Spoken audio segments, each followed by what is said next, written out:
Okay, they're about to come in.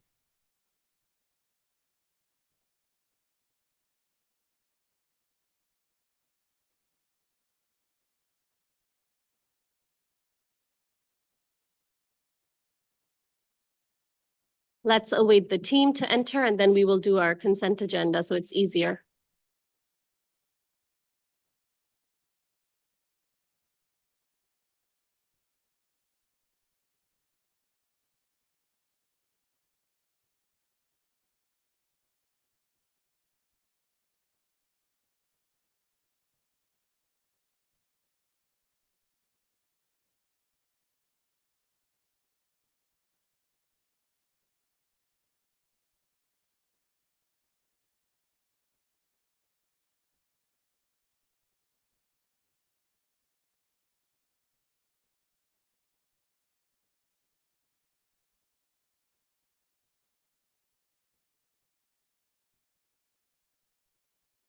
Live now. Good morning. I'm the Executive Director of the Public Design Commission and welcome to the PDC public meeting. If you are joining us via Zoom and would like to testify, please sign up through the Google form linked on our agenda. Commissioners, a reminder to please bring the microphone close to you while speaking and turning them on. Thanks. Over to you, Jimmy. Thank you.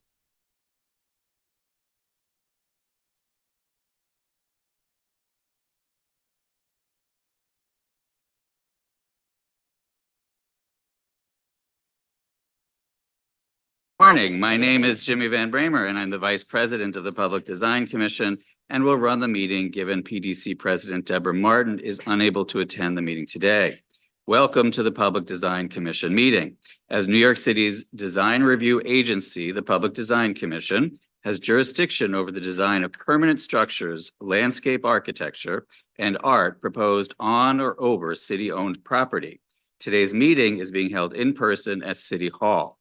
Members of the public can attend and give testimony either in person or remotely.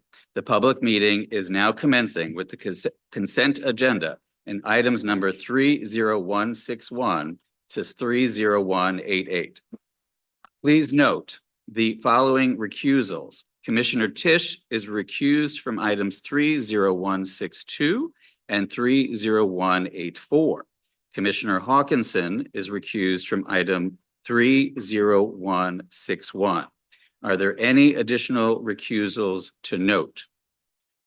Seeing none, let the record show there are no other recusals. I'll now call the vote. Commissioners, when I call your name, please state your vote for the consent agenda. Seth Armstead. Approval. Isabel Castillo. Approval. Lori Hawkinson. Approval. Bill Heinzen. Approval. Karen Keel. Approval.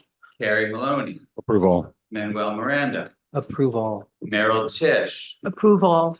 And I also vote to approve all. Let the record show all in favor. The consent agenda is approved with the conditions noted. We will now begin the public hearing portion of the meeting with item number 30190.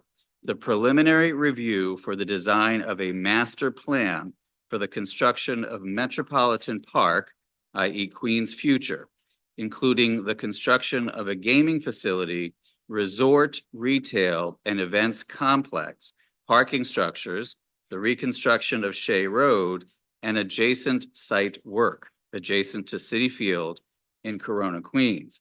Per standard procedure, the applicants will give their presentation. Then public testimony will be heard, and then the commission will ask questions, deliberate, and vote. We will hear in-person testimony first, followed by testimony from remote participants. Please note that Commissioner Castilla just left and is recused and has left the meeting for the presentation. Presenters, you have 10 minutes and you may proceed with your presentation. Good morning, commissioners and members of the community. I'm Gail Rothstein from EDC. And commissioners, at your request, I have some information for you about CAC. The New York State Gaming Facility Location Board established community advisory committees or CACs as part of the gaming license evaluation process. The CACs were created to provide a local public review process for each gaming application and to ensure that each casino proposal receives thoughtful, locally informed review. Every application has a unique CAC to review that individual application. Each 6-member CAC included the appointees of the governor, the mayor, the local state senator, assembly member, borough president, and city council member.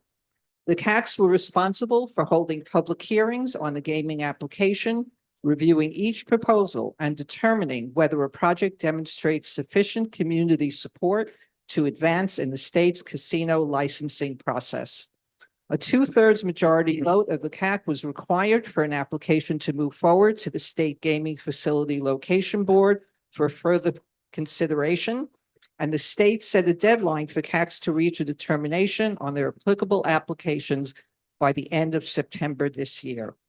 For the Metropolitan Park proposal in Queens, the Community Advisory Committee voted 6-0 in favor of advancing the application. Therefore, the Metropolitan Park proposal is advancing to the next and final phase of the state's evaluation process. Are there any questions? Let me go to the presentation. Okay, your presenters today are Greg Pasquarelli from SHOP and James Ten Nineheis from Field Operations. Thank you. Good morning, commissioners. My name is Greg Pasquarelli from Shop Architects. It's an honor to be here and to go through the presentation today. I know we have a very limited amount of time. I will go as quickly as possible. Please interrupt if you have any questions as we move forward. Actually, I'm sorry, if commissioners can hold their questions. Oh, they have to? through that, Okay. That would be testimony related to. Okay. Thank you for the correction. My clicker's not working. There we go. I think this is what we were just talking about, but the preliminary submission covering the items related to Metropolitan Park, obviously the master plan, the program distribution, and building massing and character. What we're not going to talk about today is signage and wayfinding, lighting, other things that will be in a future presentation. So this is the contents of what we're going to go through today. You understand the basic elements of the master plan. This is really about placemaking, about distributing the vehicular access from Shea Road and around and making it mostly a pedestrian center portion of this. And really talking about, as Gail said, the CAC voting 6-0 in favor of the project. Also talking about the hotel towers, A, B, and C, C being an option. We'll go into that in detail in a little bit. But we're incredibly proud to have spent so much time with the community. You know where we are at this point. After dealing with the Community Advisory Committee, now with the Location Siting Board and the Gaming Commission. So we all know where the site is in Willets Point.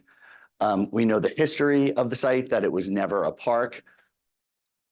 We know that the key thing was that the original park always tried to get to the waterfront with the 39 World's Fair, that Moses used it in order to drive the highways through over time. You could see the parking lots originally that were here.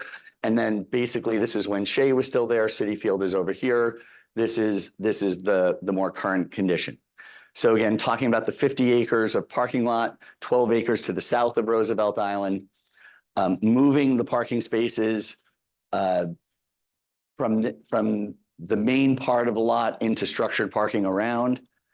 The key idea was always not only the connection north to south of the park, but also to the east, to the soccer stadium and the new neighborhood being built at Willets Point, but also the east-west connections to the neighborhoods along Roosevelt Avenue. This is not the right presentation. It's the full deck, our full submission. I think we had a brief and abbreviated 10-minute presentation. So unfortunately, we're gonna have to click through all 400 slides. We had a 10-minute presentation prepared, but so just bear with us while we kind of speed through our presentation. How did I go wrong? Yeah, this is all details. Yeah. We're in it together. We're all here together, so. All right. All right, you're up with site-wide strategies. Hi, my name is James Steinheis. I'm with Field Operations. It's good to see you all again. I'll be going through the public realm and the site design with a focus on how we're creating connectivity, accessibility, and talking about the character that ties the site together. Again, we had a presentation that was about 10 minutes. What you're looking at here is about what you're looking at here is all 400 slides. So you're going to see a lot of clicks. So just, I guess buckle up and we'll get through this together. We're all in this together. So I think a key part of what we're trying to do here is create something that feels familiar and grounded, but it's still refreshingly new, inspired by the World's Fair legacy on the site. And we're basing that on a lot of the New York City parks languages, familiar materials, lush planting, and a kind of cohesive furnishing deck. We're using the hex paver, which is we're deploying it in a permeable manner and in a geotechnical setup suitable for the site's conditions. These views that we share with you are very intentional. They depict what we're planning to build. Shaded paths, places to sit, lush and open planting. I'm just going to keep clicking. We're using a two-tone pattern to kind of invite people and draw people into the site. Previously, we've shared a hardscape plan that featured a lot of intimate materials on the inside of the park to create distinct open landscape rooms, and then a more distinct spine, but moving east, west, north, south, made of the New York City hex paver to kind of create major circulation. Just more slides that were in our full deck here about that paver. And just a key point here, that spine accesses all of the park's programs. And a major commitment for the project is that Queens Future will be maintaining these spaces, but also meeting or exceeding New York City Park standards.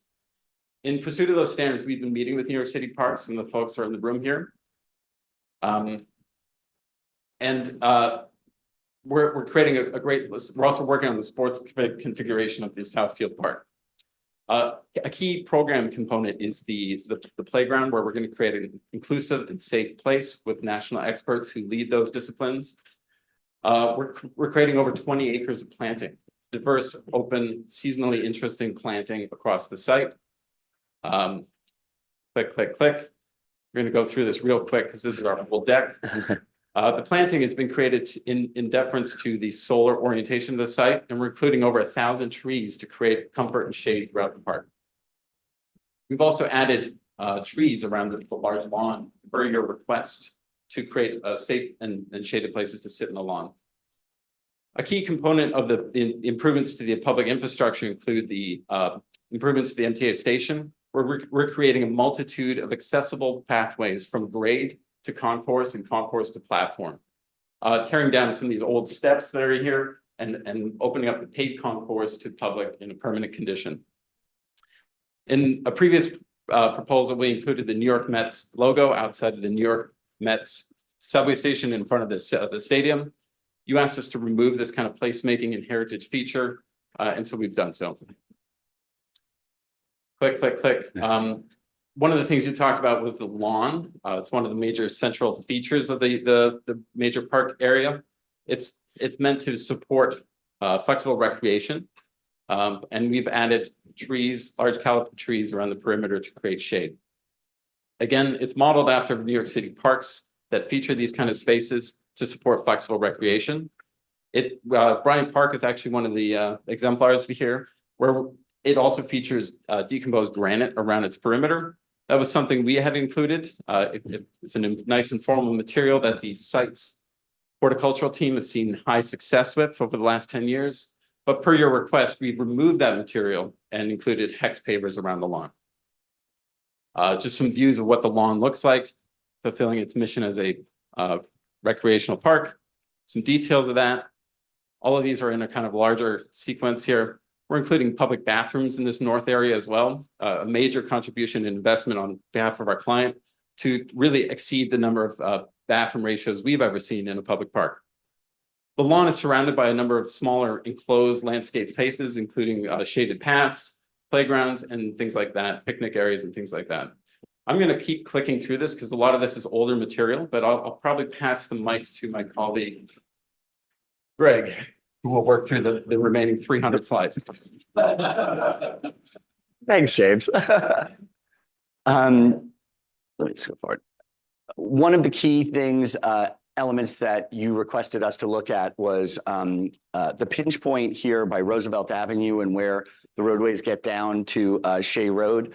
This is the truck and service access road, where it was outside of the parking garage and running along north of Roosevelt Avenue, entering at Hard Rock Live. We've studied ways to get that inside the garage. So first of all, we think it was a great idea to bring it in here because it alleviates that pinch point where you have bike lanes and pedestrian ways. So we think that was really helpful. There's two options that we wanted to present to you. One is that we could bring it inside the garage for the first half, if you will. The ramps now come up at this point, so we would have to sort of duck it out of the garage to bring it alongside. We would enclose that area. Or the other option is to put it all inside the garage, but then that will, the loss of parking spaces and the reconfiguration of the ramps will require us to build another half floor up. So it's a trade-off. And you can see the path of the service along this entire edge on the main part of the park. It's all interior.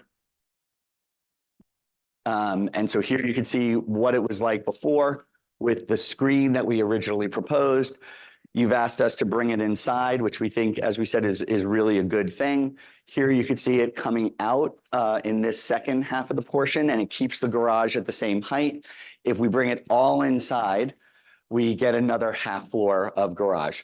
So it's a trade-off, and we would love to have a conversation about that. Again, just some other renderings of it, and there you can see the additional half floor that you get on the garage. And then this is looking along Roosevelt Avenue, so you can see the garage there. Whoops, sorry. That was with the architectural screen. And then this is bringing it all inside the garage. So we think that both of the options really help the east-west access from Corona. I'm going to skip through many of these. It's just a lot of the trash cans in the public space. We were just trying to show what the kind of dimensions were relative to other public spaces in the city. We can go through this. We worked on modifications of the facade along Hard Rock Live. These were just changes that we made in trying to create these storefronts. This is all in the floodplain, so we can have active uses there. So we're trying to do sort of storefronts that go in there and bike storage that go in there, which are allowed inside the floodplain, and this notion of a kind of Queens culture walk integrated into the facade to give visual interest along that line. You asked us to look at this facade to make it more dynamic, and you could see that there's still, at the most narrow point, it's still very generous with the separated bike lanes, plantings, and walkways. I'll just skip through this, yeah. You've seen most of this You've seen material this. before. These are studies looking at Flex Plaza and how we've created it to be a greener place. You want to talk about this? These are circulation improvements that we worked on with the team here, including improvements along the Northfield access and 34th Avenue. Let's just see what's in this deck here.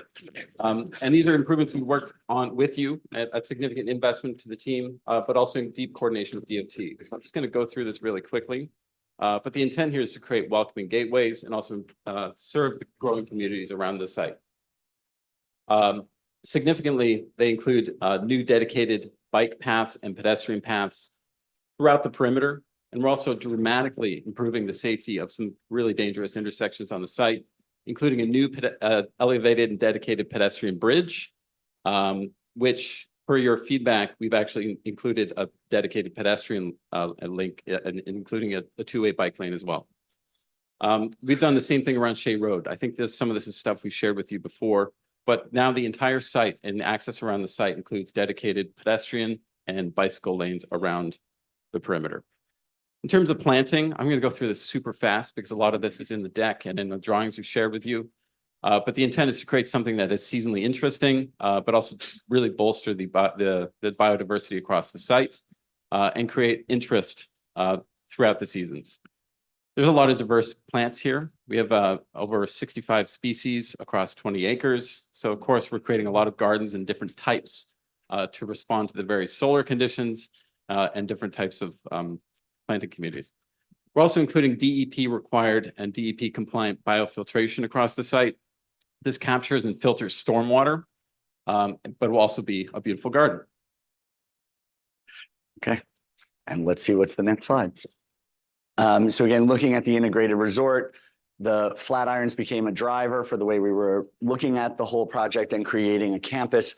I think the key thing here again is that we're keeping all of the vehicular access to the perimeter along Shea Road, creating a fully pedestrian centralized park area in the center. In the original master plan, we looked at 4 towers to think about future expansion. When we did the EIS, we included all of these. When we submitted to the RFA, for the RFA, we included the Tower A and Tower B as to be built in the first phase with a potential expansion to Tower C. The idea here was to have a differentiated height, differentiated articulation, differentiated setbacks, and to highly articulate the facade. And all of the towers were pushed towards the Grand Central Parkway and the Whitestone to minimize the amount of shadows that might go into the park. But the idea was to kind of create a skyline in and of itself with the kind of more civic building sitting on the park. These are just some of the facade elements, some of the entries. We'll go quickly. This is the southeast entry, which is the primary pedestrian entrance connected directly to Citi Field, the park, and the MTA. This is the porte cochere, which we're continuing to work on. You've already seen some of these elements. I think it was very critical for us to detail this building in a way that it wasn't a taut glass skin, to have various heights, to have texture, to recall the sort of 39 and 64 World's Fair. But this is not a flat facade. There's incredible expense in getting this detail and materiality into the building itself. These are the facade materials. We'll just go through. We've shown this to you before, all the elevations. The towers, you could see all that articulation and difference in plan and section. The Hard Rock Live we've talked about before. The daycare center is placed at a key element with an exterior playground. Every single room has outdoor views and light and air. These are just views from the tower, looking at the rooftops.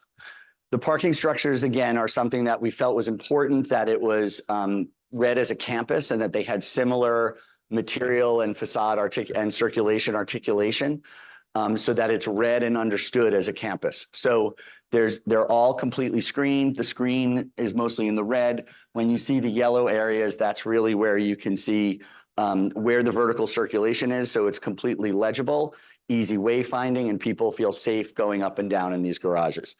So you can see each one is slightly differently configured, but yet it's got a language that's consistent along the entire campus. Again, with this open circulation areas, the perforated metal screens, and then the PVs on the top of the building. We heard your comments about taking away the painted orange vertical cores. We've replaced it all with a white glazed brick, which we think will be really nice. Again, it's a very similar palette across all of the garages. Some of the details. Another comment that you guys made, which we thought was great, was sort of raising the height of all the railings. So instead of a 42-inch, which is required, we've raised them all to 48 inches. And on some of the rooftop of the garages, we've raised it up to 60 inches. This is the Northfield. We'll go through all these. We've done this with you before. We've taken off the Mets logo. Taste of Queens. Always was looking that sort of, we really see that as a public building with the market and event space and community space. We looked at the rhythms and the curvatures and the patterns on the buildings, the kind of vertical articulation across it. And we've actually refined this design for this submission. So it's really a more minimal element. It's got the kind of cascading flat irons as it comes down, and we're continuing to work with it as it integrates into the garage to the east. We took your suggestions about using the Citi Field red brick, which brings it across to the other side, and I think it makes a nice connection to it. We're looking at a kind of sawtooth brick pattern to give some texture to the shade. We've opened up the ramps and made them more generous to make it feel comfortable going up and down to bring you out of the floodplain. And on the Roosevelt Avenue side, there's actually a kind of atrium space that gets you up to the market hall. The garage is over here. We're using that same pattern of facade as it comes across. It's perforated here. It's generous and wide. And so people coming from Flushing or from Corona can come on grade enter, use elevators and escalators to get up to the market. These are all the plans. And you can see the latest renderings that we have. Last one is the flex space. So again, the entire site is in the floodplain. We do need a back of house space outside of the garage that we're proposing to put on this end. It has a lot of the equipment. There needs to be a place for them that have been moved from the Northfield area. And so there's we're continuing the facade of the brick facade all the way around the perimeter of the building. So it will continue here. So it will be a very high quality facade. Again, the same idea of bike lockers, storefronts, and things that break it down to the pedestrian scale. Whether there's art that's put in there, where there's lots of different options and areas for movable kiosks in the front.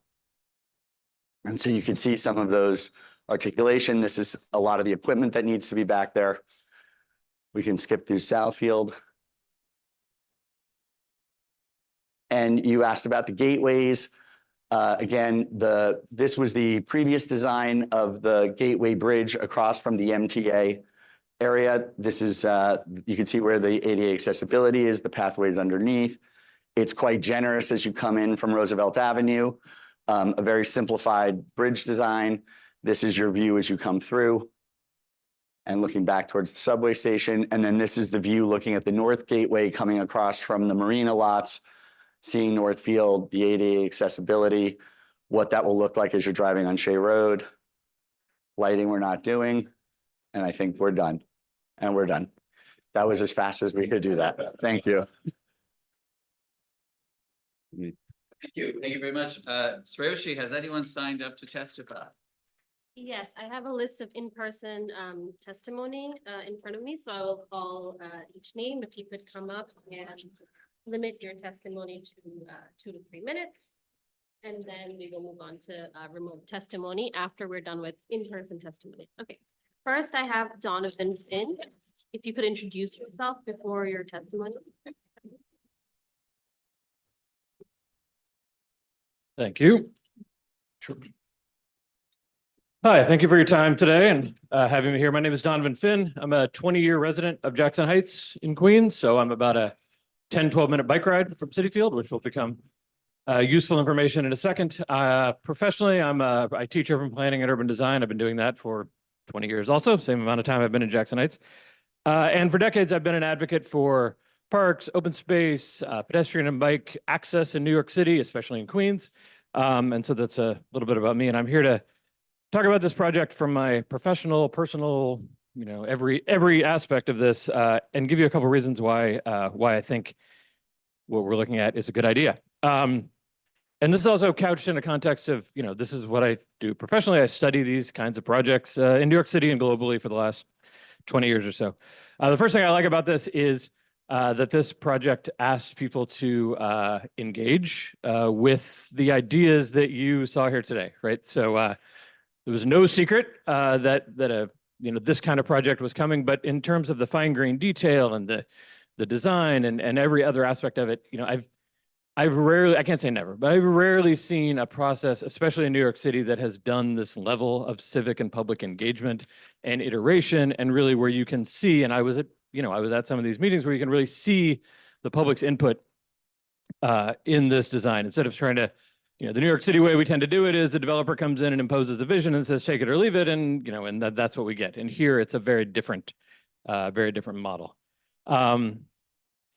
The other thing I like is that this does literally take a parking lot and turn it into something real that people can use.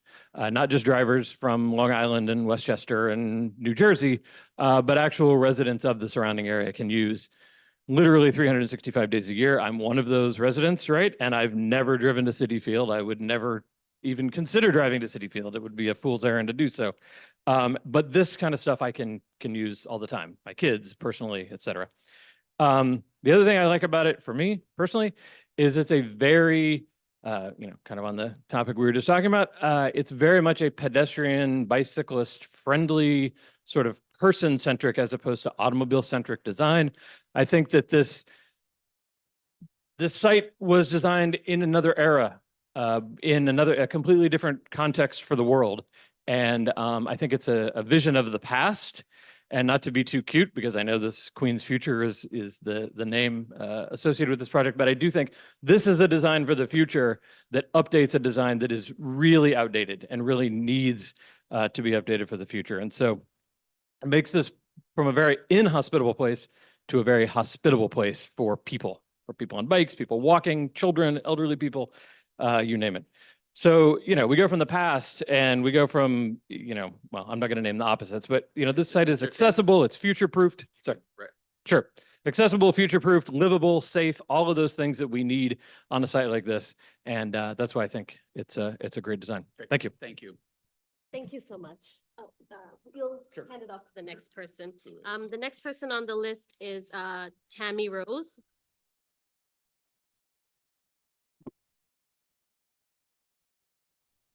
Hello. Hello, my name is Tammy Rose. I'm a resident of Jackson Heights, Queens. I've been there for about 30 years. I'm also a mom, a veteran, and an early childhood educator. I've worked with hundreds of Queens families, and I've come to know a lot about what they would like in our public spaces, and that's why I'm especially excited about the sensory playground. The sensory playground was designed with shop architects. It reflects what we need in a playground, and that's that every child is included. Every child, meaning especially those with sensory and mobility differences. Many times when we design these spaces, they're often overlooked. And this playground isn't just about play, it's about inclusion. Every child that walks in will be able to see themselves playing here, but not just the children, also the families, the grandparents that come in, the caregivers that come in. A lot of times our caregivers also oftentimes have mobility issues. Parents, educators, and from Queens sit down at the table with the design architects and design this space. And that's what makes it so wonderful. We get to see a space that is planned and shaped with those that we truly have in mind, which is our early learners, those with sensory and mobility differences.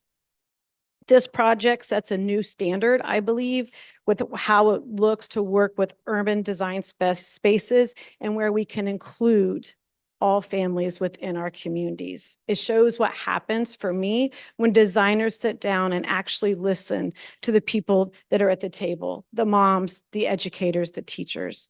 So I'm really excited about this space because it would allow many of my families, many times that when they go to the park now, feel left out. Thank you. Thank you so much. Next is Chris Ward from the Waterfront Alliance. He's not here. He's not here. Okay. Next then is Olga Reyes from Little Friends. Yes.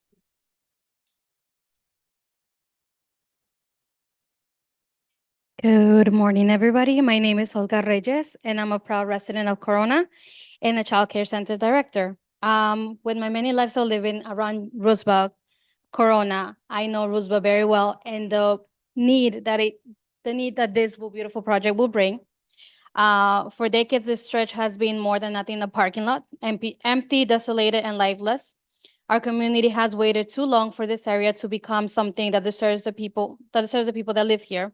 When we met with Metropolitan Park, they actually listened to our concerns as a community. We asked for green spaces. We asked for spaces where a family can go for during games, after games, and around year long. So Metropolitan actually is proposing that. They're listening and they're bringing trees, walking paths, safe pathways under Roosevelt, beautiful outdoor space for our families, and places that we can enjoy the nature and be with our little ones. Also, the sport complexes that they're bringing for our teenagers that is well needed. It's very important in this project. And as someone who works with families every day, I can tell you that all our parents and our little ones are thrilled to have this type of outdoor space around Citi Field. And it's something that our neighborhood needs. This project is also an environmental justice that looks, from what it looks like, and is giving Corona families some access to nature, safety, and recreation that other neighborhoods already have and they already enjoy. Thank you. Thank you so much. Next, we have Michael De Valera from Corona East Elmhurst resident.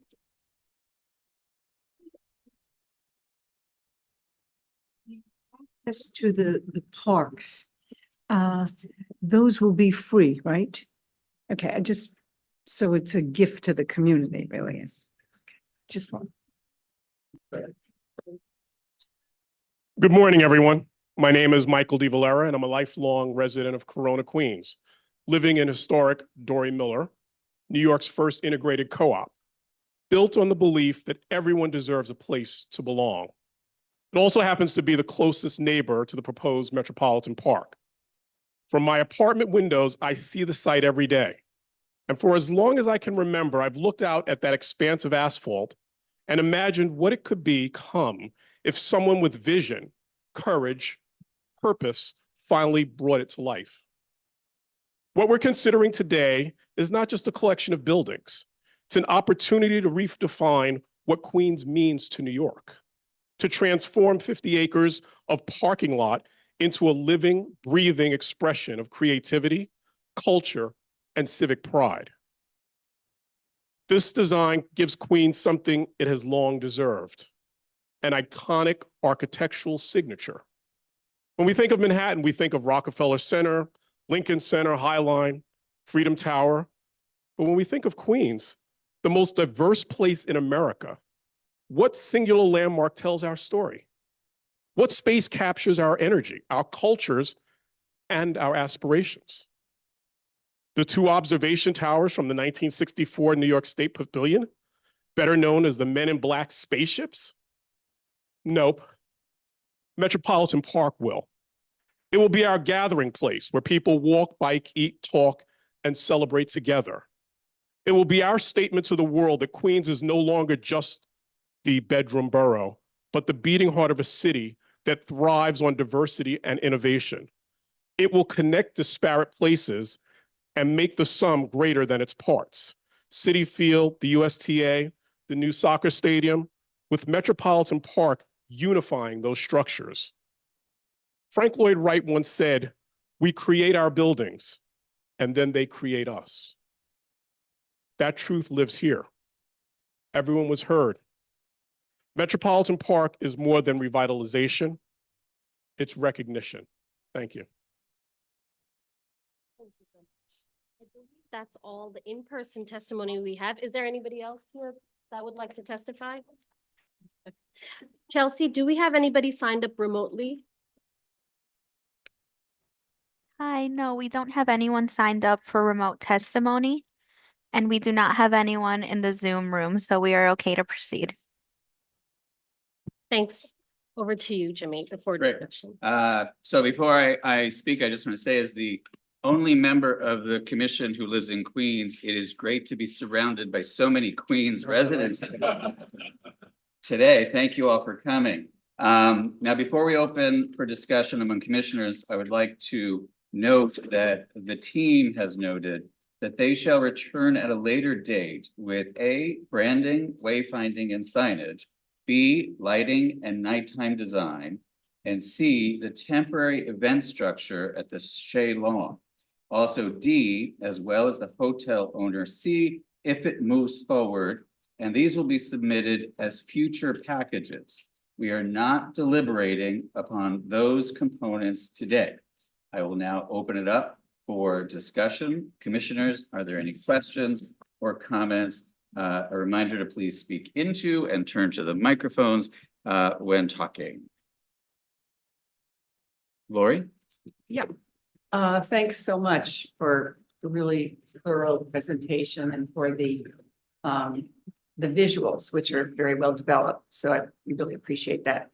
I'm going to call this the master plan configuration because there are parts of it that I have trouble with using the word master plan that have to do with some of the circulation. I'll just point to those. I don't think it's anything new, but first of all, so I wanted to ask some questions. There's this northern surface lot, the future development site. Slide 211, how are we gonna find that? So just questions about really, it's a lot of vehicular access at this point, and also seems to be also maybe commercial vehicular access, not clear. So there's an elevation that is on maybe that's the site plan, it's the northern surface lot there. And then there's on 230, there's elevations, and I just, just wanted to point out, so this is like a huge project. Thank you so much. We all know that. And so trying desperately to kind of look at some of these areas that I think are going to need more development that we're pointing out for that future review by you guys and development. So on 230, I don't know if you can go to that, there's an elevation. And I just wanted to point out that I think that we don't really know, and it's just an example of a question I have about really the vehicular access for deliveries and operations on the whole master plan configuration. I could take it. So there's a big arrow that was missing for me on the arrow slide. It was like a green arrow, a green arrow, and a green arrow. There's no green arrow on the top, which I thought was also access for the public to come in. But then that's on this northern lot where you've got circulation coming and going. And is this 230? This is 230. Could we go back to 211? I think that the plan, There was another elevation. okay. Okay. So there's a very close. Are you talking about, you're talking about this area here? That I remember the five That's probably- perforations on that digging elevation. through. Got it.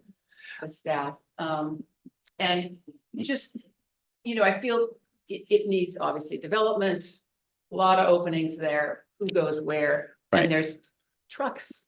Right. Right. So I'm sorry, can we go back to the plan? Go back to the plan. Yeah.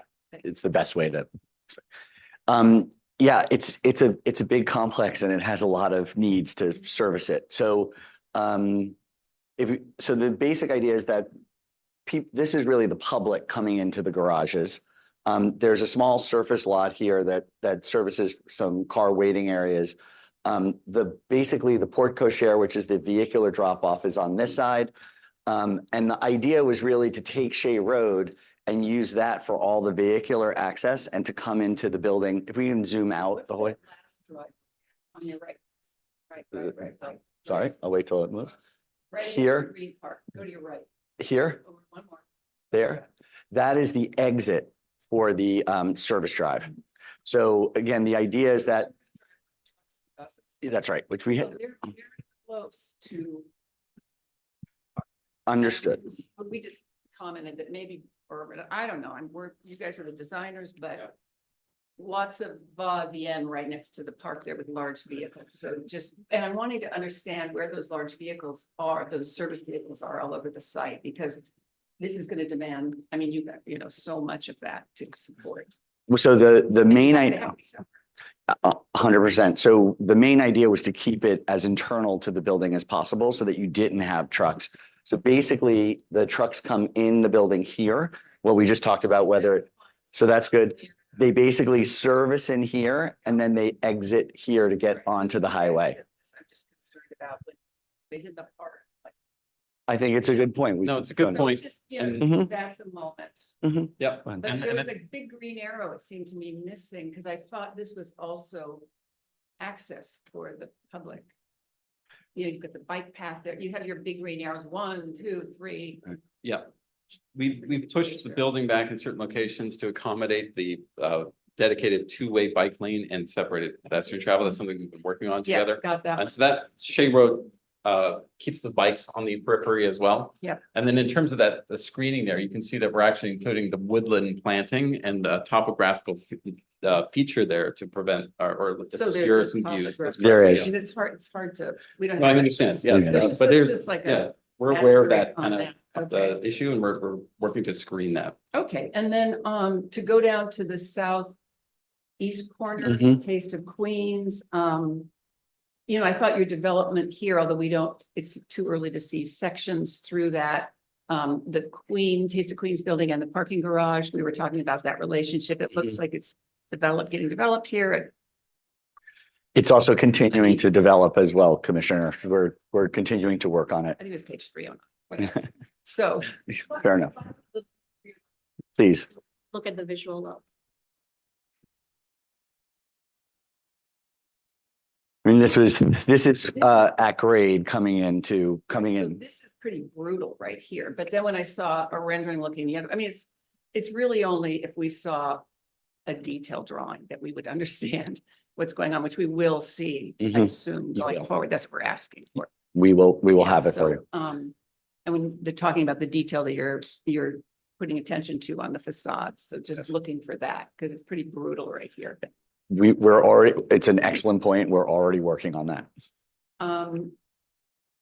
Then I wanted to go to the other side of the Market Hall, so where you enter it Maybe- off of the Roosevelt Avenue, no, 299, it's gonna be. Go forward. It's really from the promenade side, because you've got parking on the lower grade and then you have Market Hall above, Mhm. right? So on the lower grade, we see brick, Yes, solid brick facade, yes. and I mean, I'm not the brick person, somebody else here is the brick person, but be that as it may, I think we see at places like Battery Park City where they've introduced a kind of warehouse sensibility. I mean, I was like, what do you do with these big buildings on the waterfront to make them permeable at the ground floor? Mhm. So like these facades along here and around, they're pretty brutal for all the pedestrians. I mean, I know it's circulation.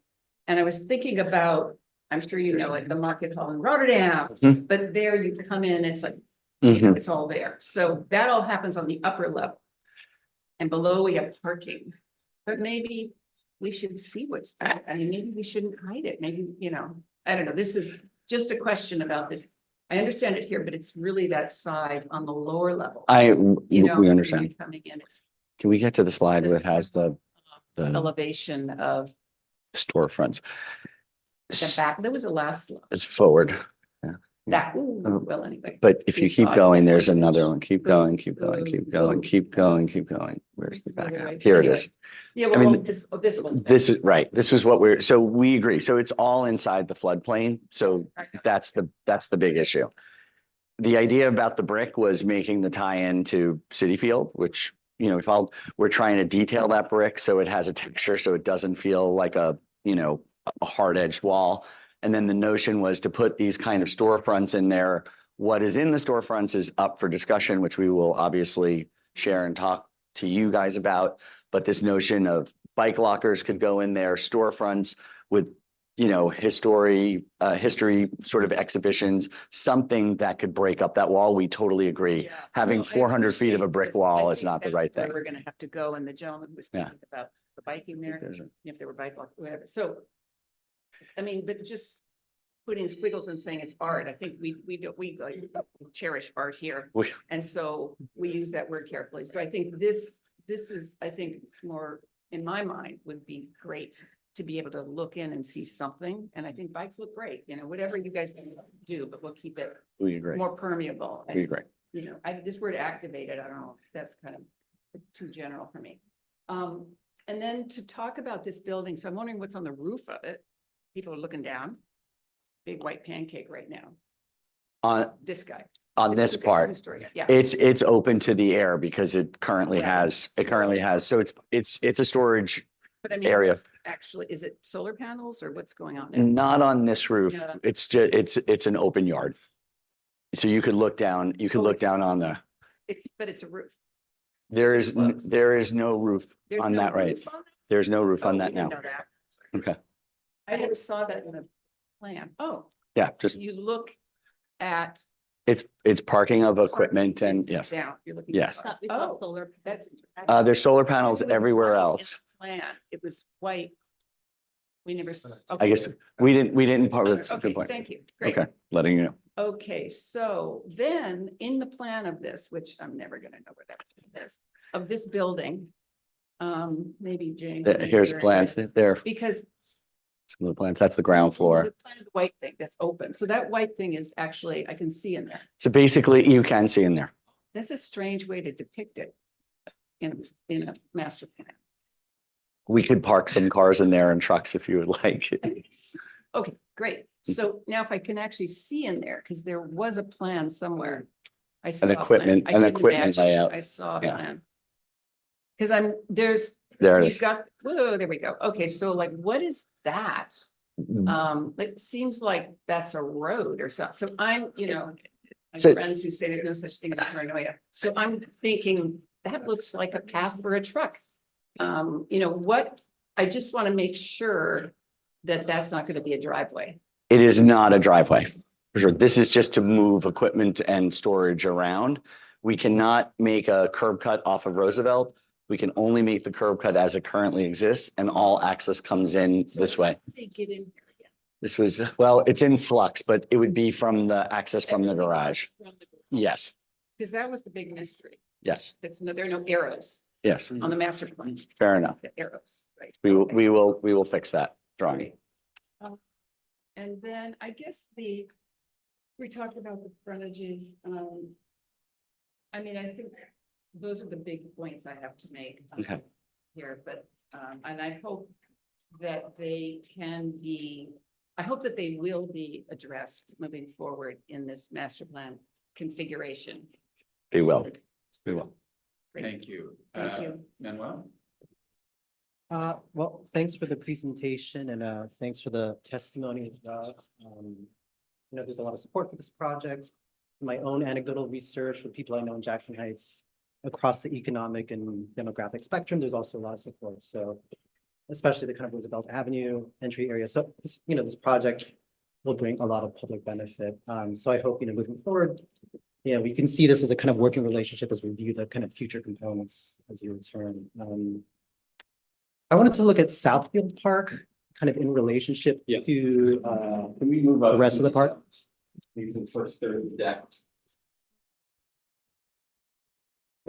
So if we could see Southfield Park with the rest of the plan of Metropolitan Park.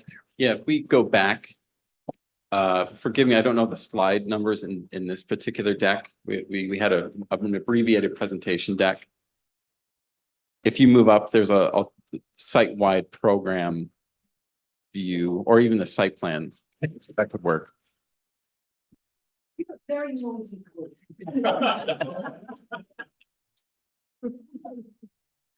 How about, yeah, page 4? Does that work Yeah. for the discussion? One thing I wanted to look at were the restroom locations. Yeah. So there are 2 restrooms in the main kind of Metropolitan Park area, south, north. And so Southfield, I think in reviewing this, I know this is a big ask, but I think it could also use a restroom so that those using Southfield, which is a little bit separated, but still part of the same campus, don't have to cross Roosevelt Avenue in order to make it. So I'm wondering if this is something we consider in future iterations of this. And then, thinking about the design, I don't think we've seen too many detailed views of what the restrooms might look like, but I think that's another component of the site as well. So I think, seeing future, in future presentations, Yeah. seeing what the language of that design is, I think. Okay. great to see. In our deck, we do include some plans of those bathrooms. I would note we're Which including. are very generous, yeah. Including 53 toilets in addition to the wash fixtures, which as a, professional, I've never seen that kind of provision in a public park before. It's the per acre ratio of public bathrooms to open space is high. And they're strategically located, right? We have the front entrance where folks will be leaving and coming. But also up here where it's essentially located around a lot of programs that center around families, young families, changing diapers, changing things like that, right next to the playground. So it's actually pretty strategically located there. Mhm. And what do you think of one in Southfield Park area? It's something we can look into. All right, and then also another component were the the location of security booths.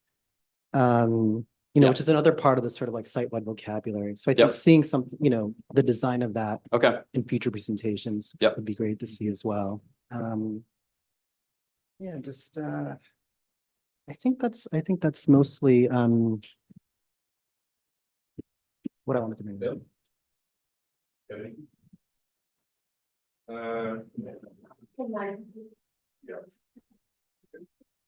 Thank you. Could you go to 219, please?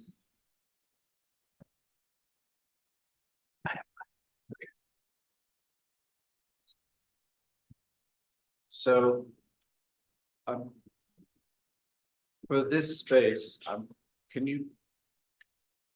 what's my path in my access if I'm using a wheelchair? You could come directly from the plaza outside of the MTA station across the bridge at this exact same level. So basically the level of the plaza of the train station is the same level as the entrance to the integrated resort. There's also an ADA elevator right here to the right that can service from the park up to this level. So people in the park who want to get up to this level, people exiting City Field, or people coming from Roosevelt Avenue, it's centrally located to get up to this plaza level. Okay, and then I know for the station improvements that you're going to be making, I guess we'll see later more of the accessibility there, because that's not clear from what we've seen. Yeah, we have an exhibit corresponding to that. If you could help me find that exhibit, I think it's in the front third of the deck.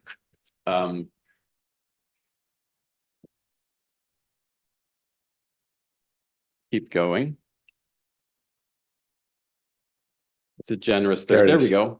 Great location. 71 is a great little slide for us to talk through. So this is the proposed open concourse. Today, the concourse features a set of stairs that make it ADA incompliant. Yeah. Also, the concourse is in the paid zone, so you can't get in there. In the future, we're going to open up this concourse in an open way so that you don't have to be paid. It connects directly to the Passerelle and then into the open plaza. And then per your question, you can take that bridge at the same level to that plaza. There are a multitude of ADA accessible options here. We have permanent open ramps that are ADA compliant to bring you to the subway entrance. We have elevators. We have elevators that take you from the north side and the south side. We have elevators that take you from the concourse to the platform level. So it's a huge investment, and it's a major improvement to the subway station. There's a really great moment when you exit the subway station and you can be on this plaza. And it's a huge orienting moment where you can see your potential destination and have a great vista out almost all the way to the water. It's pretty intentionally created here, the kind of opening here. Sure. Okay, thank you. Bill, you. Any more? Good. You're good. Okay. Jensen? First, I want to say thanks for taking a space that's a parking lot and making it into something usable. But my questions are really very basic. One, the places where you say you want to use artists or you want to use art, is there a plan in place to use some mechanism to get artists to actually see this space? Because the renderings you had of those spaces, it was very clip art. And they could be exciting, but I don't know. Second, if you are in these towers that are nearest to the park, the co-op, and as a product of Queens, and there's a lot of driving culture, but it's not quite like this is the front doorstep to the neighborhood that it's next to. I'm actually not sure how, after your presentation, how you walk in. And I'd like to know how long it would take me to walk from that co-op to the north or the south. I'd like to know how long it would take to walk from the south to the north. I'd like to know, and if you have an answer, that'd be great. I'd like to know if it's more than 20 minutes, right? Then if somebody wanted to get in their car and drive in, I'd like to know where they'd park. And if, as a resident, they'd have preferential parking that would be cheaper. Because somebody coming for a game is going to be spending $20, $30. They don't mind, they're coming for a game. But if it's your local neighborhood park, you'd want to be not paying that. You'd want to have some place to park for free if it's going to be your front yard. I'd like to know how long it would take me to drive from your co-op in if you had to. I'd like to know those kinds of things. And this piggybacks on what commissioners were saying about, well, there could be a bathroom up here as well. And dispersing them means that, you know, I have 3 kids and that is like a circus. Now, I never knew, but I know now.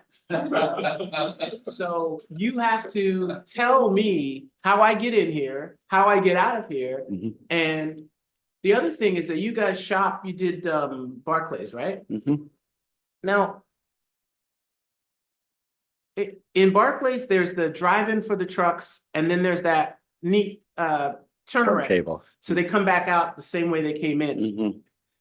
I would like to see that here, because if you have a place where they come in and you have another place where they come out, that's twice the amount of strollers being in. It's like, if there's one area where people know trucks come in and out, they say, well, I'll go to the north.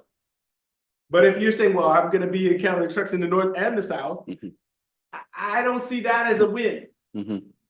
So I know there's tech you can use, not saying you have to do that, but so those are the kinds of things that I'm concerned about, because it's like, if you want it to be the front yard for people, Mhm. make it easy and make it easy for me to understand, and include slides that show, this is someone walking in, this is the timetable for them walking in, Mhm. this is how they get out, this is why it's safe. And I appreciate that you separated the bicycles from the pedestrians. Mhm. That I really do appreciate, because I've had more strikes with bikes than I've had problems with cars. And especially right now, the bikes, like, I have a 16-month-old, she wants to walk, and I've got bicyclists on the sidewalk. That's where I'm going with this. We get.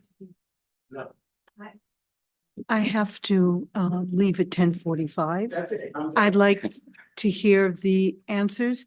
I'd like to be able to make a public statement before I leave, and I can't be late because I'm inaugurating a college president. So, Well, that's nice. yeah, oh, great college president. Whatever you say.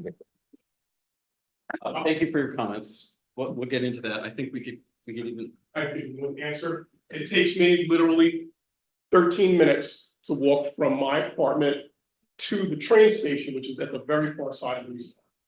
And there are people who live at the end of my block who work at City Field, and it takes them 15 minutes. You would never drive from where we live. Well, this Consent? should be in your presentation. Yeah. Fair enough. And if you weren't here, I wouldn't know. Right, fair enough. We've been working with you on the entrances to the park from Corona, from the east side, from the Newman communities there, from the south, from the north. And that's been something that I think we've collectively all improved, the entrances to the site and the process of getting here. And there's a lot of options. And I wanna see it that articulate, that's all I'm saying. I wanna see it articulated, so I understand what that walk is for you and how to. We will do that. To Ken Seth's point, are you going to be working with the public art project? We'd be happy to. Yes. You should really get together with Ken Seth, because he has great knowledge about that program, and he could be very helpful. She likes me. I can tell. And Ken said we would welcome that. Commissioner, we would welcome working with you on the public art. Thank you. Really important. Thank you, Ken Seth. Thank you. All with timing in mind. Where would you like to speak now before we vote or when you vote?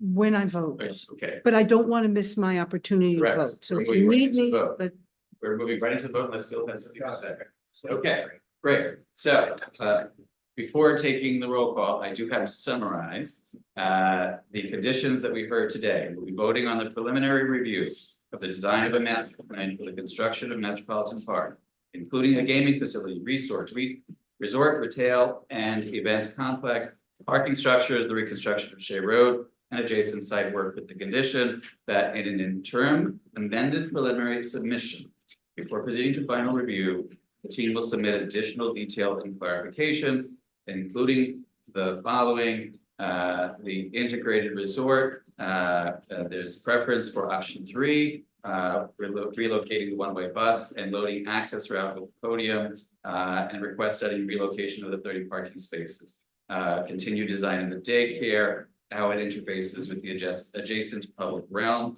provide information on the smoking terrace, cigar bar, clarify its placement, continue design of the northern surface lot of the future development site.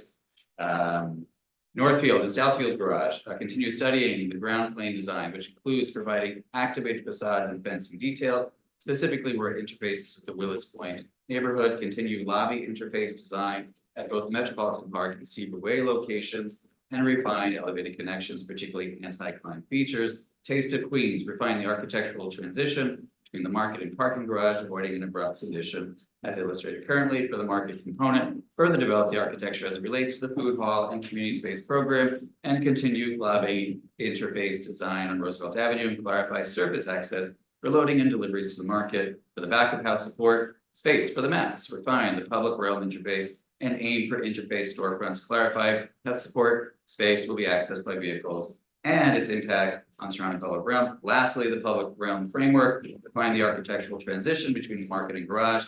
For the market component, refine and further develop the architecture as it relates to the food hall and community space program, continuing lobby interface design on Roosevelt Avenue and address service access, and the continued design of Southfield Park and the provision for an additional restroom. Commissioners, note the complex and unique state legislative framework for the Gaming Commission license selection and acknowledge CAC's unanimous approval. Our comments today are to help meet the needs and goals of the community from an architectural, design, and functionality perspective as it moves further through the licensing, design, and development process. Commissioners, do I have a motion to vote for preliminary review of the design of a master plan for the construction of Metropolitan Park with the stated conditions? So moved. Second. Great. I will now take a roll call on item 30190, the preliminary review, the design of a master plan for the construction of Metropolitan Park, Queens future, with the conditions as I just stated, and I read as fast as I could. Commissioners, when I call your name, please state your vote. Ken Seth Armstead, Abstain, too much unknown. Lori Hawkinson, Approve the master plan configuration with the constraints and to be determined. Bill Heinzen, Approve, and really stressing that this conversation is going to continue on those areas that haven't been fully developed yet. Karen Keel, Approved. Carrie Maloney, Approved. Manuel Miranda, Approve with the conditions. Meryl. I approve. I want to say, based on conditions, I'd like to say I want to congratulate everyone in this room. This is not easy. What you've all accomplished in Queens is quite extraordinary. You're at the beginning of something that I think is going to be transformational. I would urge you to use the experience of Lori, to use the experience of Ken Seth, to use the experience of Manuel in lighting and signage as we go forward. And obviously to use all the resources of our city government and our public-private partnerships. I just think this is monumental. I think it's momentous. I think it's significant, but we are New York City and we go in partnership and we respect opinions and just a hearty congratulations. And with the caveat that I believe it's a shanda that you remove the Mets logo anywhere, anytime. Terrible. I also vote in favor and believe this will in fact be a tremendous addition to Queens and to New York City, a place that I have been going to proudly since May 26, 1979, when I first met you. You think it'll help this season? What's that? We're not even talking about this season. Let's go Mets. So I proudly vote yes. Let the record show all in favor with one abstention have voted in favor. This project is approved with the conditions that prior to returning for final in a timely manner, the team submit an interim amended preliminary submission addressing the comments today. We thank the team for their willingness to work with the commission and appreciate the hard work put into these presentations. Congratulations. Thank you.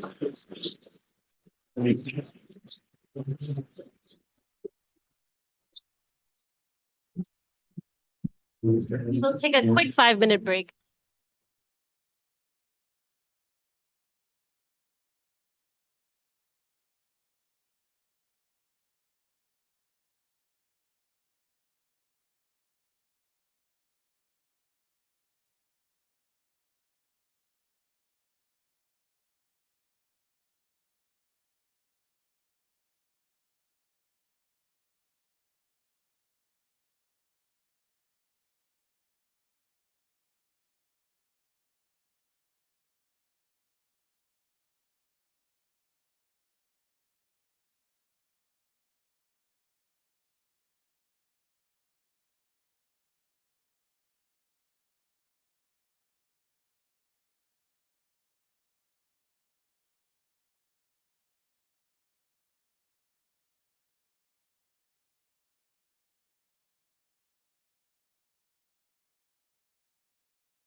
Go ahead.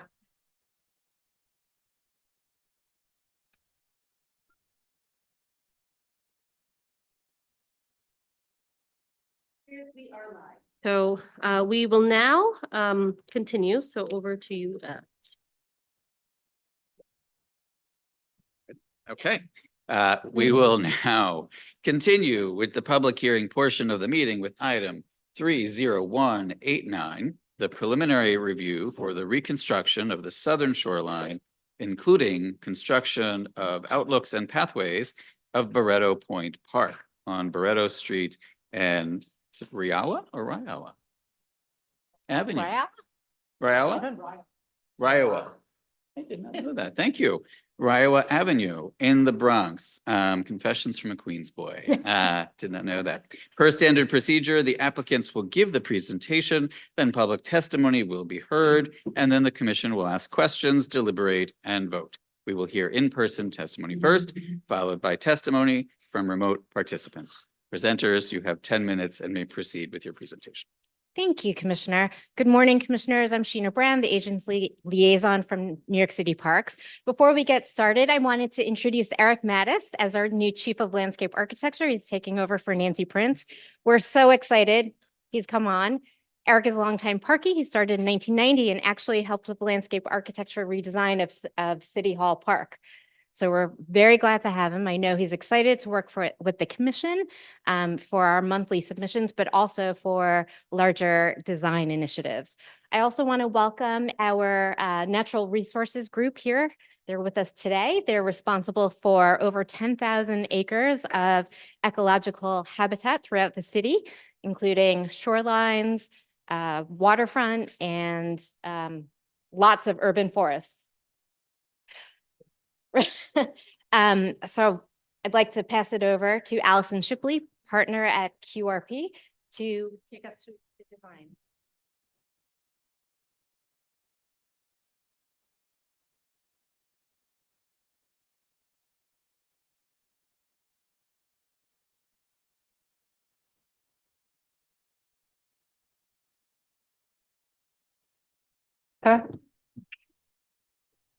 That's okay? Could you restart again? Oh, Yes, no. good morning, Commissioners. I'm Allison Shipley. I'm a partner at Cornell Rothschild and Partners, so we are the consultants to Parks on this project. Okay.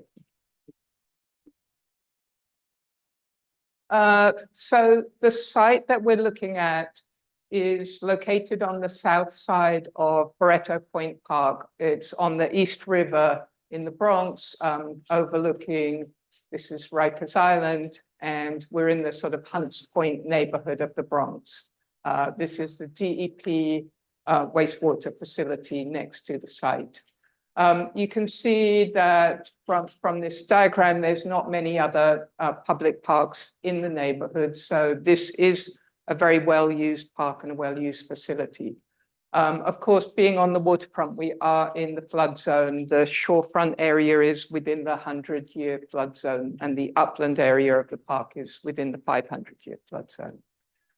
Most of the area around the park is zoned industrial, and there is a mostly industrial areas surrounding the park. DEP, MTA has a logistics center, but to the north above Randall Avenue, there is residential neighborhoods over here as well to the north. And those residential neighborhoods, there is currently new construction going on, so they're kind of expanding residential neighborhoods. Right now, the site itself, Barretto Point Park, was developed from vacant land opened in 2006. At that time, this portion of the site was under DEP control, and DEP then used that as a staging area for their sort of expansion that they were doing. And they then capped the upland portion of this area and fenced it in and planted a lawn. And that became part of the park in 2018.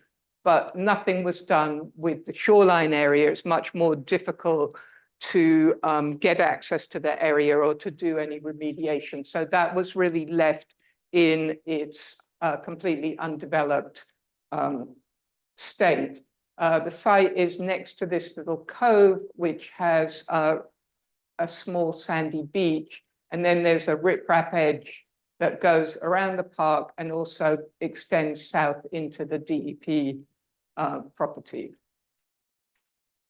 So in terms of existing conditions, this is the upland lawn area. There's a fence along here, and this area below is quite severely eroded. It's full of invasive plants, mostly knotweed, mugwort, bittersweet, mulberry trees, and some black locust trees. And the shoreline itself has some old riprap on it that is really eroded away. In the center of the site is an old bulkhead that is not functional at all and severely deteriorated. And we'll show you some pictures of that. And the DEP property does kind of wrap around here. So we're very limited, like in this southern area, of how far we can extend because that goes onto the DEP property. The site itself was previously used for industrial uses, so it is quite severely contaminated. So those existing trees and vegetation that are not in the lawn area will all need to be removed just in order to cap the site, stabilize the site. We can't really work around them because of the levels and the level of contamination. So this shows you that some of those former industrial uses, the areas within the upland areas have been capped, but not these areas within our site. So we've done testing. They found heavy metals, SVOCs and VOCs in that area. So it all needs to be capped and remediated. The area being on the shoreline is within the DEC tidal wetlands area, so we will need to get approval from DEC for this project as well. A little bit of the background. So originally pre-development, this was a wetland area fed by streams and from the Bronx River. And then through history, as it was used for industrial use, the shoreline was hardened and bulkheaded. Various piers were installed at different times. And then in the 70s, this landfill was added, which really became the park site. And then the pier was sort of reimagined as a fishing pier. And later on in the, I think it was actually in 2008, although it doesn't show in these pictures, the floating pool lady barge was docked at this site. So that provides a large public swimming pool and draws a lot of people to the site. So that's a major feature of the site right now. So in terms of the existing conditions, this is a view looking from outside the site, and you see that little beach area, and our project is here. So in this area, so this is the old bulkheaded portion, that's the beach, and then the digester features from the DEP wastewater plant. This is some old deteriorated wood bulkhead, and behind that is really just fill materials. There's a lot of just urban fill and trash that is revealed in this site. The old edge of the old bulkhead itself in the center of the site, and you can see how that is completely deteriorated and not serving any retaining purpose, and all the area behind it has been washed away, and that you see the weeds and the mugwort on the top of that area. Looking at the edges of that old bulkhead, the short edges are actually in quite, I wouldn't say good condition, but better condition than the edge that's directly facing onto the water. So our intention is to actually keep these short pieces and remove the center piece. In terms of the sections, you can see how there's like really steep slopes that have been eroded because there's no shoreline protection there. And of course, you know, with sea level rise, that is only going to get worse if there's no way to stay, if the slopes are left unstabilized. There was some community outreach that was done, and we really learned that people just use the site mainly in a very passive way. They sort of use the passive lawns, dog walking, sitting, looking at the views. We also went to the community board, was it last week or the week before? And 2 weeks ago. And they were generally supportive of the project, or very supportive of the project, and they will be issuing a letter shortly. So in terms of the design, what we have done here is we've created a new path that links directly to the path around the site, so following the curve, and brings people into the site and to these two overlooks that will allow people to experience the views. I mean, there's amazing Manhattan skyline views of Queens.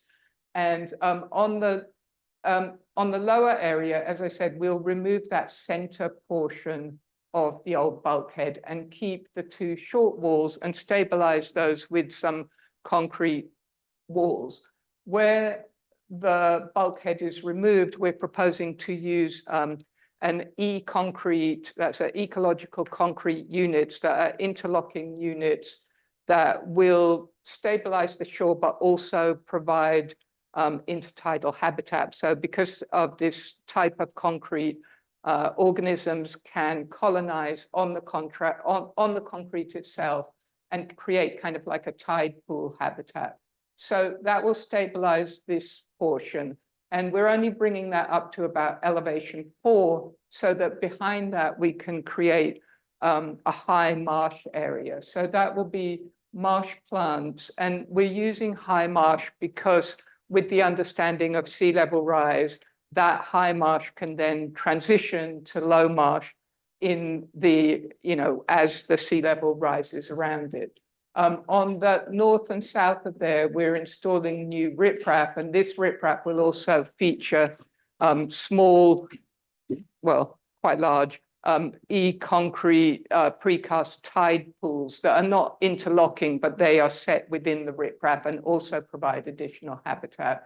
And then the slope itself is kind of terraced with this stone riprap and then sort of planting areas in between. So above the high marsh, we have a maritime grassland, coastal scrub shrub community. And then the upper area here is really a rain garden area that will pick up the runoff from the pathways. The overlooks are actually sort of pile supported decks with gratings, so water can go through those and you get the sense of being out over the landscape.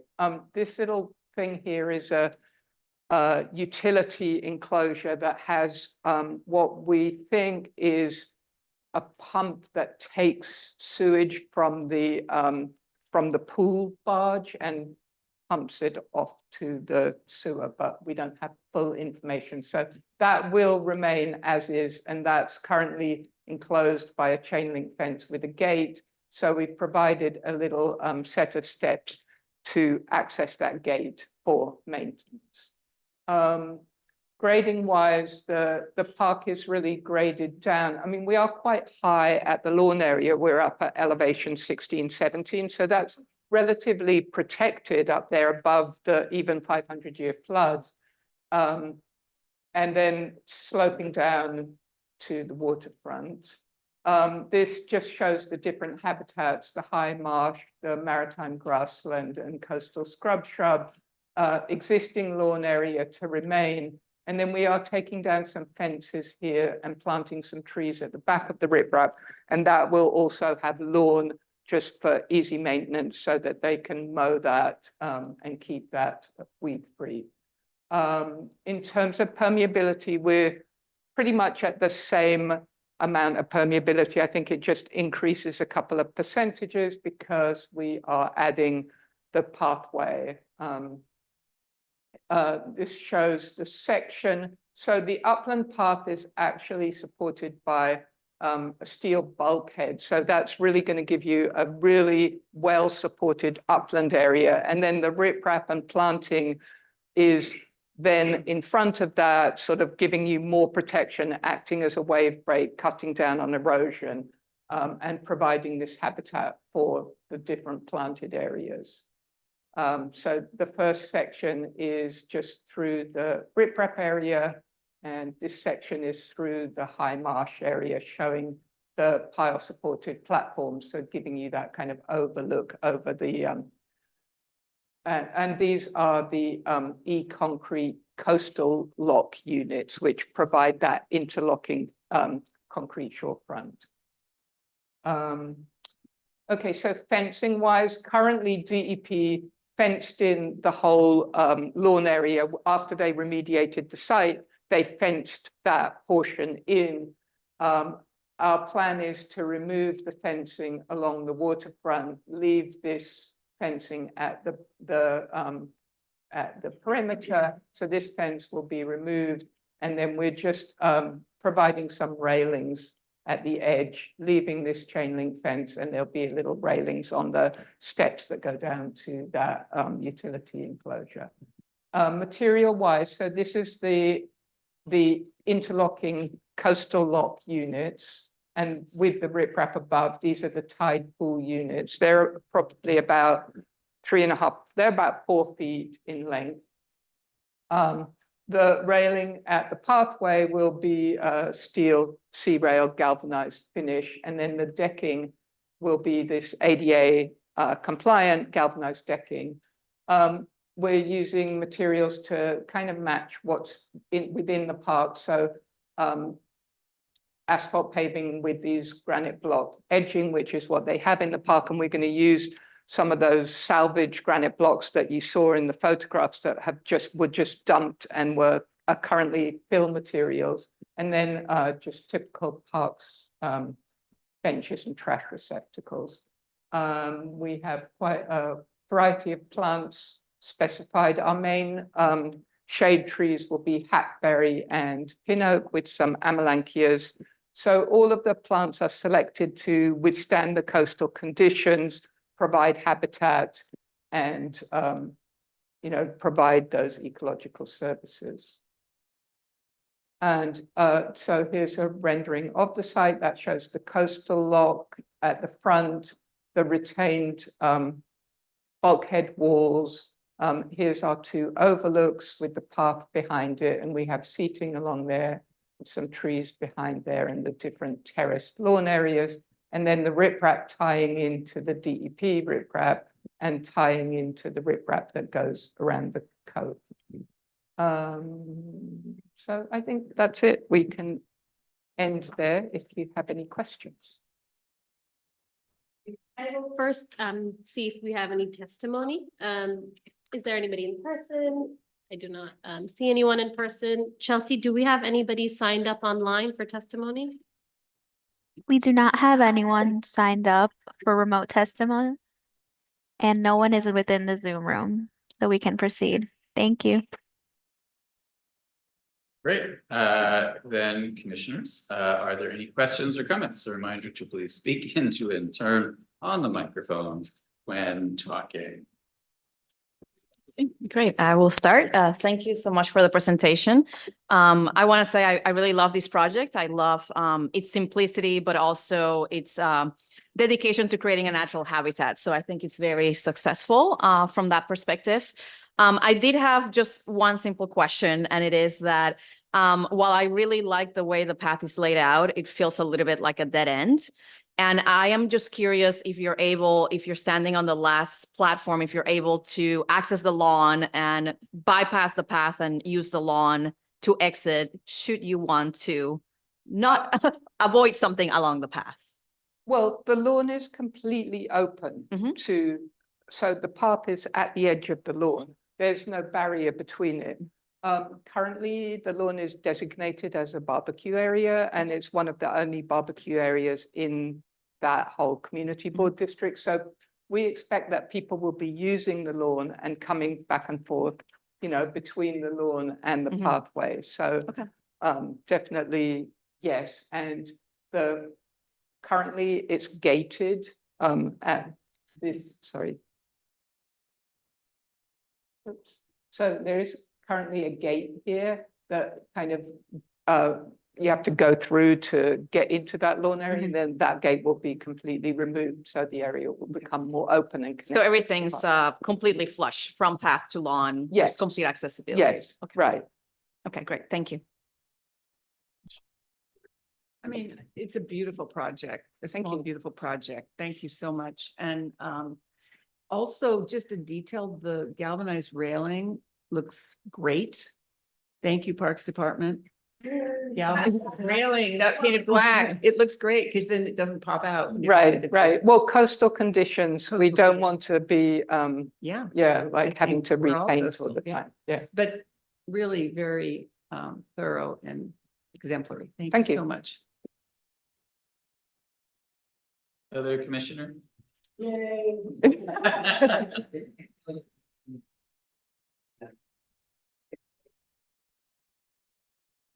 I did really well, Miles, I read about the units, last.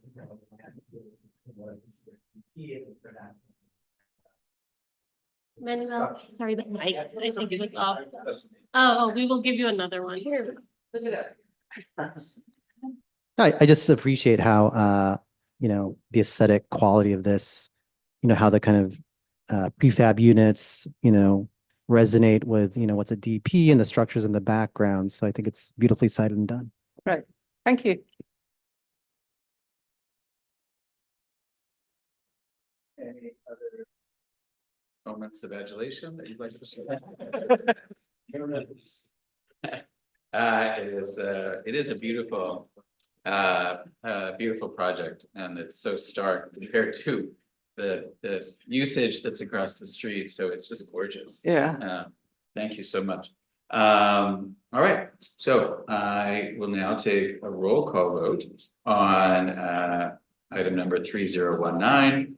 189. 30189. Thank you, Sriyoshi. The preliminary review for the reconstruction of the southern shoreline, including construction of outlooks and pathways of Barretto Point Park. Commissioners, when I call your name, please state your vote. Ken Seth Armstead. Super approval.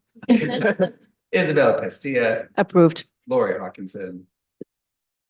Approved. Approved. Thank you. Twice. Great, yes. Don't get to vote twice. Karen, Bill Heinsohn. Approved. Karen Keel. Approved. Gary Maloney. Approved. And Will Miranda. Approve. And I also vote in favor. Let the record show, all in favor. The project is approved. Congratulations. Thank you. So this gavel concludes our meeting. The public portion of our meeting is now adjourned.